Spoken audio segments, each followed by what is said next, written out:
Based in Ashland, Oregon, Derek's is a fourth-generation family-owned company that makes drill and knife sharpeners on fast-paced production lines with many repetitive and ergonomically unfriendly tasks.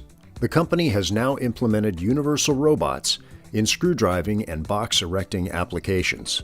The reason that I got into automation is each year we add more and more products to our product line, and I need to be able to add that capacity in the same amount of space and with the same amount of people. The reason I don't just go get more employees is we kind of live in a small rural valley. We have quite a bit of competition as for the labor pool that exists. I started looking into universal robots. They appeared to be simple to program. I realized that they were collaborative, meaning I can have people work next to them without a bunch of caging, and the price was very competitive.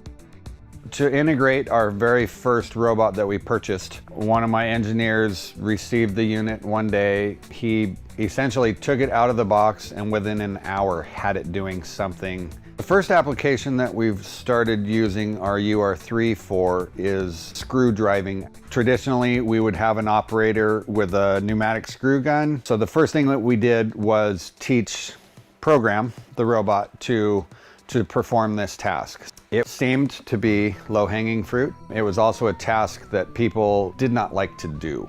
The screw driving application, it had some quality issues with screws being missing because the holes in the housing were kind of hard to see into. So with the robot, it won't miss any of the screws, it'll hit them all. We've seen the quality go up because of it.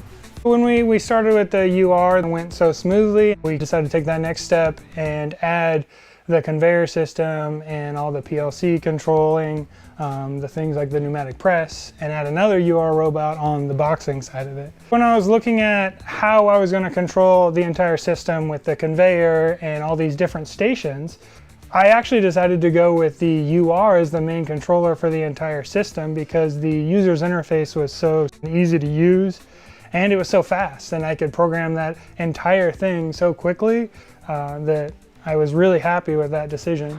The first step that happens at the boxing station is the robot goes and grabs a box out of a cassette. It folds it into shape and sets it into a staging platform. It then goes and grabs 4 individual cartons and loads that case. When the case is full, it closes the lid and pushes it through the taping station. The boxes, they go across a check weighing conveyor to see that they weigh the right amount. If they do not, a signal from the check station is sent to the boxing robot to take that box and set it aside. It does not stop the line. The benefits of us having added automation to our production line, we're running about 27 to 30% more efficient. I can focus people into different areas. Adding the robots to our automated line has allowed me to build that product 4 times a week instead of 2 times a week like I did in the past. For the ROI on purchasing the robot is slightly less than a year actually. So I'm very happy about that. And then for the automation project overall, I was ahead of budget quite a bit.